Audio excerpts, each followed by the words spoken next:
Hello everyone, welcome back to my channel. आज हम बात करने वाले हैं stage 3 twin flame journey stage 3 which is called as a triggering phase, disagreement phase, conflicting phase और disappointment phase. मैं तो इसी नाम से जानती हूँ। और इसी फेज़ में दोनों ट्विन के बीच में रनर चेज़र डायनेमिक भी स्टार्ट हो जाता है, ऑन ऑफ सिचुएशन स्टार्ट हो जाता है, ये पुशफुल डायनेमिक बोल लो। ये फेज़ फर्स्ट ऑफ ऑल आता है हमेशा सेकेंड स्टेज के बाद। Second stage which I have told you like it is a bubble love phase और अ हनीमून फेज़। तो दोनों ट्विन एक दूसरे को पहचानते हैं, जानते हैं, एक डीप लव एक्सपीरियंस करते हैं, एक दूसरे को अपनी दुनिया भी मानने लगते हैं और एक दूसरे के लिए वो कर गुजरना चाहते हैं जो कि ऐसा लगे कि किसी के लिए ना किया हो, क्योंकि उनको वो मिल जाता है जैसे कि वो किसी के साथ आज तक नहीं खुशी मिली हो। अगर वो मैरिड भी हो तो उनको जो सोल सेटिस्फेक्शन मिलनी स्टार्ट होती है तो वो एक ट्विन के ही साथ, अपने ट्विन के ही साथ होती है। इस टाइम पीरियड में डिवाइन मेक श्योर करते हैं कि बबल फेज़ में ये दोनों वो सारी मेमोरीज़ क्रिएट करते हैं, वो सारा प्यार शेयर करते हैं ताकि वो आगे की स्टेज में उनके लिए वो हेल्पफुल होता है। तो इस पीरियड में जो डिवाइन करते हैं वो उनके सारे फ्रेंड्स, फैमिली मेम्बर्स को इतना बिज़ी रखते हैं ताकि ये दोनों अपनी मेमोरीज़ अच्छी खासी क्रिएट करें, अपने सारे राज शेयर करें। ऐसा भी होता है कि इस फेज़ में जो लोग जो वो दोनों ट्विन जो होते हैं वो किसी और से कुछ चीज़ें शेयर ना करें, but the way they open for each other, वो हर सारी सीक्रेट्स यहाँ पे शेयर करते हैं। बट प्रॉब्लम क्या होती है कि इसी फेज़ में दोनों ट्विन की चक्रास मर्ज हो जाती हैं, क्योंकि फर्स्ट ऑफ ऑल जो डीएम होते हैं मैस्कुलिन, उन्हें भी नहीं पता कि ये मेरी फेमिनिन है, ना फेमिनिन को पता है कि यही मेरा डिवाइन मैस्कुलिन है। दोनों ट्विन फ्लेम है, तो दोनों आ रहे हैं दो फैमिली से, डिसफंक्शन फैमिली से, तो दोनों के कुछ और कर्मास हैं, दोनों के कुछ और फियर्स हैं, दोनों के और कुछ इमोशनल इश्यूज़ हैं। तो वो सब, तो यहाँ पे डीएम क्या करते हैं, डीएम हर बात पे अपनी बात मनाना चाहते हैं, क्योंकि वो तो ईगो में बड़े पड़े रहते हैं। और डीएफ जो होती है वो इतना कुछ सहकर आती है कि उसे लगता है कि फियर ऑफ लॉस, कहीं मैं खो ना दूँ, तो इसीलिए वो हर बात पे अग्री करती चली जाती है, तो वो ओवर सेक्रीफाइसिंग करती है। तो ये भी एक इम्बैलेंस क्रिएट करता जाता है। तो अगर किसी ट्विन में अगर इंटीमेसी होती है तो कुंडलिनी अवेकनिंग जो होती है उसी फेज़ में, बबल फेज़ में उनकी चक्रा मर्जिंग होती है। अब चक्रा मर्जिंग जो हो रही है तो उनकी कुंडलिनी अवेकन है, अब वो स्लीपिंग स्टेट में नहीं है। स्लीपिंग स्टेट नहीं है तो वो डॉर्मेंट भी नहीं है, राइट। तो यहाँ से रोड चक्रा, सारी पर्जिंग जो होती है, अब सारी चीज़ें एम्पलीफाई करनी स्टार्ट हो जाती है, क्योंकि everything is vibration, emotions are always also vibrations.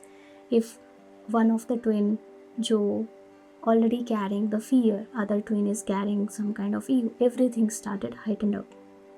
तो अब ये फेज़, बबल फेज़ तो शॉर्ट पीरियड का होता है, जो 1 वीक का भी हो सकता है और वो 6 मंथ का भी हो सकता है। अभी तक तो मैंने इतना ही सुना है कि या 1 to 2 वीक्स ऐसे स्टार्टिंग का, अदरवाइज़ नहीं तो 4 to 6 मंथ्स मैक्स, इतने पीरियड के लिए बबल फेज़ होता है। लेकिन जो कुंडलिनी अवेकनिंग के बाद जो होता है वो इतना अपसेटिंग होता है, वो अपसेट, क्योंकि दोनों ट्विन एक दूसरे को मिरर कर रहे हैं। Your twin is your mirroring. तो अब यहाँ से क्या होता है कि जो इम्पोर्टेंस आपको बबल फेज़ में मिलती है ना, क्योंकि फियर एक ट्विन अगर यहाँ पे फील कर रहा है कोई भी चीज़ को, तो वो उधर मिरर कर रहा है और वो वहाँ से भागने लगता है हर बात के। अगर उसको कमिटमेंट की प्रॉब्लम है तो दूसरा twin run away, he will run away. तो ये सारी चीज़ें अब मिररिंग स्टार्ट हो गई हैं, तो इसीलिए अपसेट होता है दोनों ट्विन को, डिसएग्रीमेंट्स होती हैं। आप दोनों का फाइट हो जाए, आप और आपके ट्विन का, और एक पर्सन वहाँ पे वेट कर रहा हो कि ओके वो आए और मनाए, तो ऐसा नहीं होगा। आप दिन भर वेट करते रह जाओ, the another twin is not going to come back, और आपको मनाने भी नहीं आएंगे। This is how the mirroring works here. तो ये काफ़ी ऐसे चीज़ें होंगी जो एक पॉइंट पर डीएफ ऐसा फील करने लगती हैं कि ओके, बबल फेज़ में कुछ मंथ पहले इतनी इम्पोर्टेंस मिल रही थी, अब क्यों नहीं मिल रही है? किसी और को तो नहीं एंटरटेन कर रहा, किसी और के साथ कमिटेड तो नहीं हो रहा। अब वो वहाँ से फ़ियर जो जैसे सरफेस पे आती हैं डीएफ को, वो अनदर लेवल चली जाती हैं। वो काफ़ी इनसिक्योर फील करने लगती है एंड खुद में वो गिल्ट पे भी चली जाती है कि मैंने इस पर्सन के लिए क्या नहीं कुछ किया, ये पर्सन मुझसे भाग रहा है। और might be the masculine will treat her like a fling, ये भी होता है। तो ये अपसेटिंग डिसएग्रीमेंट्स हो सकता है कि वो अपने फ्रेंड्स को इम्पोर्टेंस दे क्योंकि आप खुद को इम्पोर्टेंस नहीं देते हो। और ये जो ऑन ऑफ सिचुएशन स्टार्ट होता है, अपसेटिंग जो होती है, ट्रिगरिंग स्टार्ट होती है एक दूसरे को लेकर। सो फर्स्ट ऑफ ऑल पहला इशू है कि definitely both the twins are not in self love, both are compromising, both are living their life compromising in survival life. इस कारण से भी इम्बैलेंस हो आता है और इम्बैलेंस के कारण ही इन दोनों में ट्रिगर्स स्टार्ट होती है। तो दूसरी इशू क्या आती है कि ये जो पुशफुल डायनेमिक आती है, लैक ऑफ इमोशनल मैच्योरिटी। जैसा कि मैंने कहा कि दोनों twins they are born in different families, और अगर एक भी ट्विन की, मान लो ये दोनों ट्विन, अगर उनके पेरेंट्स डिसफंक्शनल हो, मतलब कि their parents itself were not matured, तो definitely the kid was not matured enough. तो जब ये इस स्टेज में आते हैं तो ये यहाँ की मैच्योरिटी इन दोनों की क्लैश करने लगती है।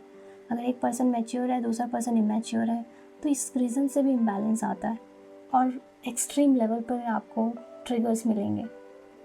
अगर another twin is hiding something, and if he is carrying, like masculine is carrying any fear inside him, तो दूसरा ट्विन जो होता है वो उस फियर को ऐसे बोल कर भी दिखाएगा कि ओके, ब्लेमिंग और मे बी थ्रेटनिंग, ये सब कुछ होगा। That is why I am calling this is like a disagreement और कन्फ्लिक्टिंग फेज। और दोनों ट्विन को ऐसा ही लगेगा कि जैसे कि क्या क्या फेज़ हमने बिताया, क्या था नहीं था, क्यों हो रहा है ये सब, ये भी आएगा।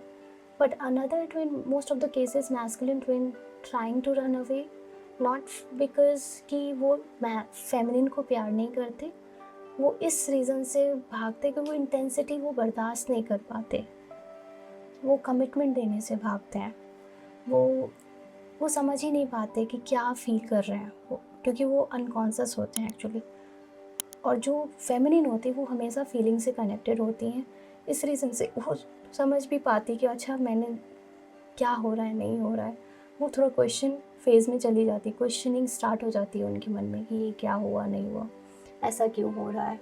सो ये सब जो मैंने बताया, तो अब ये फेज़ होता क्यों है, तो जैसा कि मैंने कहा कि डिवाइन ये आपकी जर्नी को ले जा रहे हैं, डिवाइन ने दोनों ट्विन को मिलाया है। तो डिवाइन ये चाहती है कि ये जो भी आप ये फेज़ में हो, triggering phase, on off phase या पुशपुल डायनेमिक जो हो, तो यही आपको आपके नेक्स्ट स्टेज में काम आए, आपके इनर वर्क में काम आए, आपकी हारमोनियस यूनियन के सारे अपसेट्स को हील करने में काम आए।